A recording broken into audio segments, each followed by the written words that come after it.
The Morning Wave on Mix 93.8. So with that, we will now introduce Theresa, who's here every single Friday. We're talking all things mediation. Mevrouw, how are you?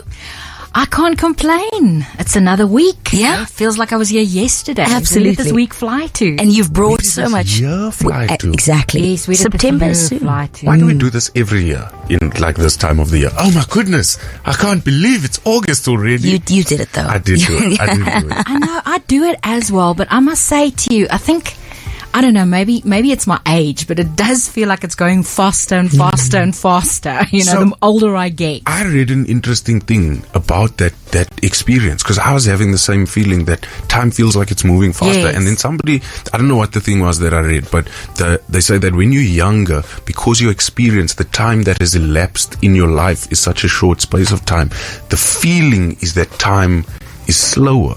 But then now, because we're older, we've experienced more time, it feels like it's moving faster because the percentage of time, like a year. So you measure it relative to what your childhood was long.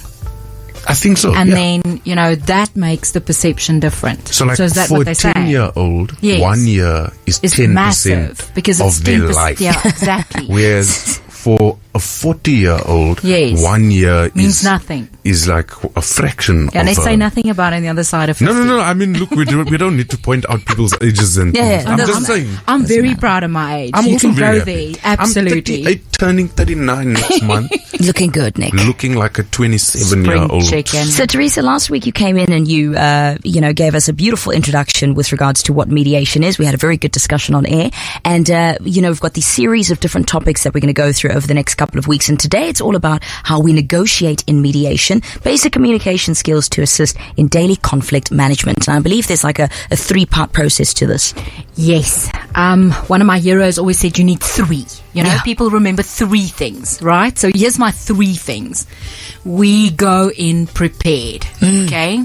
And preparation is not only in terms of the basics of what you want to negotiate, it's also got to do with think how you're going to be transmitting that to the other person. And I use those words specifically because it is a listener and speaker situation, and you need to pay respect to how someone else is going to interpret what you're saying. So that's the first thing. Second thing is listen, because I think we live in a society where we don't listen to hear, we listen to reply. So we listen to the first sentence. We've already got 3 things lined up how to justify our point of view on that first thing. We go over in attack mode and we don't get the gist of the full story, right? And the third thing is very simple life philosophy that probably all our parents taught us. Stick to what you agreed to. Even in the smallest way. In mediation, it is a process. So it's not just the agreement right at the end of the day. After every session, you're going to be agreeing on small little issues. From now on, we're going to do it this way. In the interim, we're going to do this. Our next session is then. We are going to prepare for the next session in this way.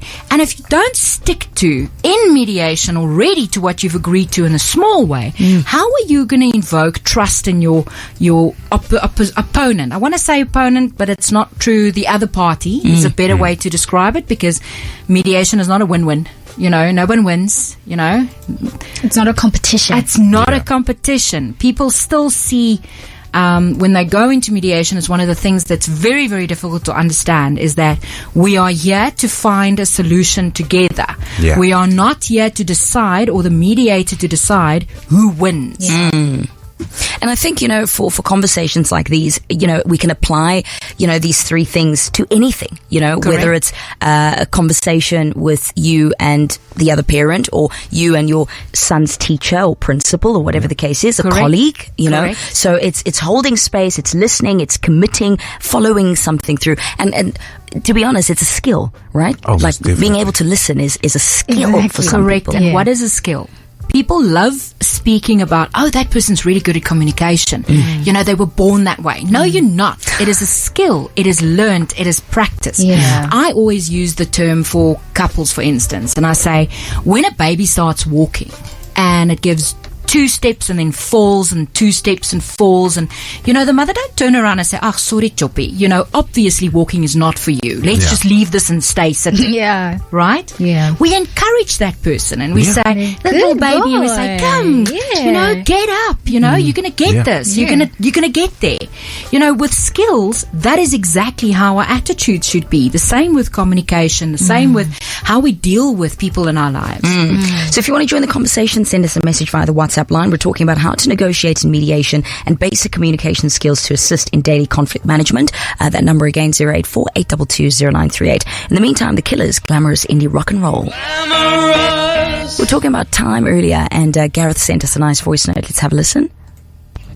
Hey, Mix team, just to add on the time situation, just also remember that the amount of workload that we used to get through back in the day before technology has developed the way it has with the internet and emailing and how we can communicate, you used to get a lot less done during the day compared to what we do now. So we don't see our time. We don't have that time to relax or do what we need to do during the day, have your lunch, have your tea breaks and all of that type of jazz.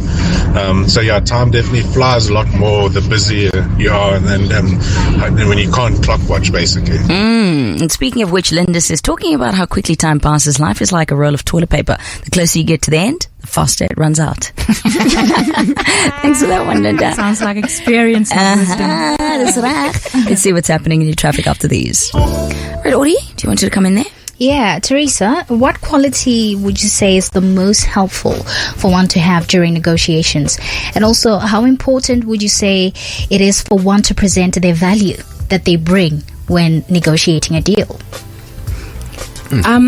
Most important quality, the ability to stop and listen.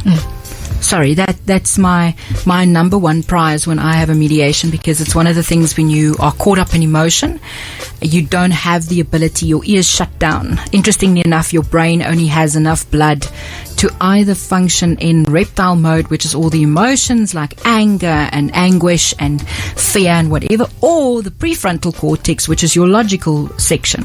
So, you can't be logical and emotional at the same time. Oh, I'm going to take shots for that one.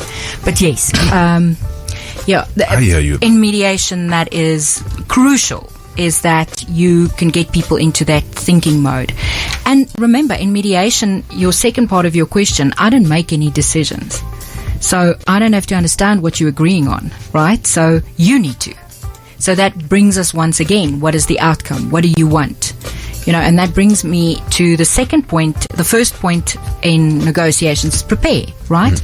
Know what you want. The first thing a mediator is going to ask you is, what do you want? They walk into the room and they say, I want this guy to go away. I want to get divorced. I want a parenting plan. I want to negotiate this contract. What does it mean? In detail, what do you want? What is your minimum want? Okay?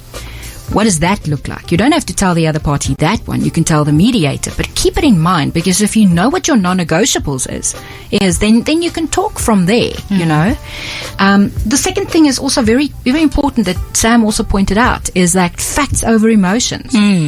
Emotions are very important. We are humans. Of course we are. In mediations, there's 3 principles that we focus on as mediators. The first one is people. The second one is problems. The third one is process. Right? PPP. So people always come first. Emotions are important. But emotions is not going to be the end result, the outcome that's on a piece of paper. True. The third thing is an acronym that I really, really, really like, and it's called SMART. Make smart decisions. And it stands for specific, measurable, achievable, realistic, and timely. I mean, normally I'm not one of those acronym type of people, but this one really appeals to me, because it's how a contract should look at the end of a mediation. Absolutely. They actually, and funny enough, Theresa, this acronym we use in life coaching. Correct. Specifically with regards to goals. So you can have those SMART goals, exactly to what you've said, Correct. And the other thing is also in your preparation, and when you speak to someone, this one overlaps a little bit to point number 2 when it comes to listen, is it's about taking responsibility for your portion. And please remember, there's a whole, I think there's a TED Talk that I watched, a guy that they did a whole study just on effectivity of apologies. Sure. The main thing is, an apology does not end with a if, but, or a maybe.